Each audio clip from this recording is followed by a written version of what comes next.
Thank you, Madam President and counselors and members of the school committee. Thank you for letting me address you tonight.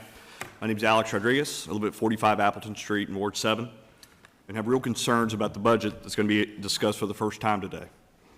I've lived here for almost 9 years, and throughout that time have heard the well-heard cliche at this point several times that budgets are a reflection of our values and priorities from our elected officials more times than I can count. Although a cliche, it is true. It is very, very true. But if that is the case, it is abundantly clear that our schools are not a priority to this administration.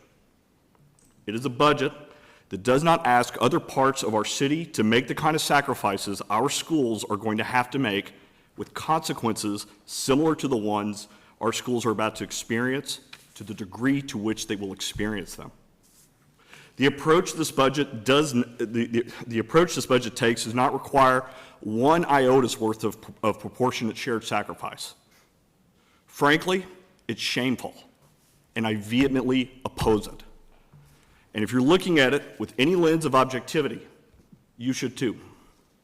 Now, every elected official across this table from me has articulated at some point that this year's budget is terrible, especially on the school side, even with the passage of an override and the dollar amounts that are being discussed.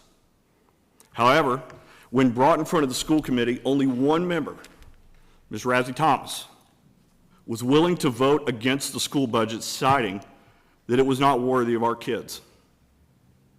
She could not have been any more correct.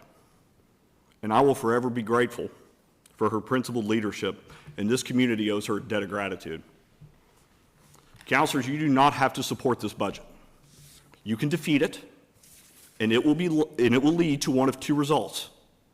Either A, the mayor will have to spend every bit of political capital that she has to enact it unilaterally if she's unwilling to make changes to it.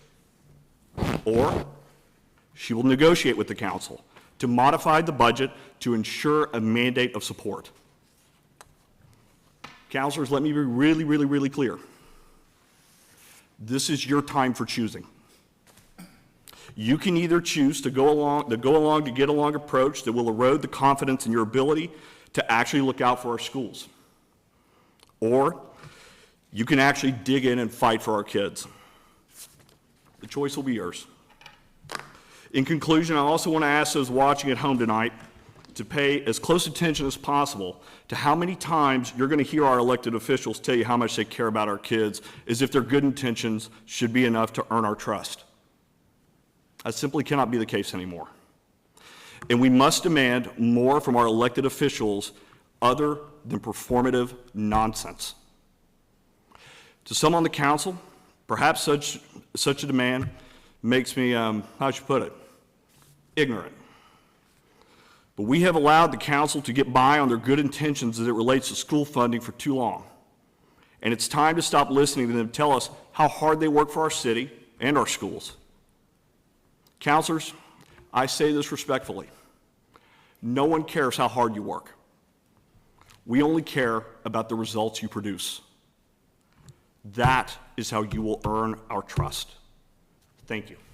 Thank you. Anyone else like to speak in public comment?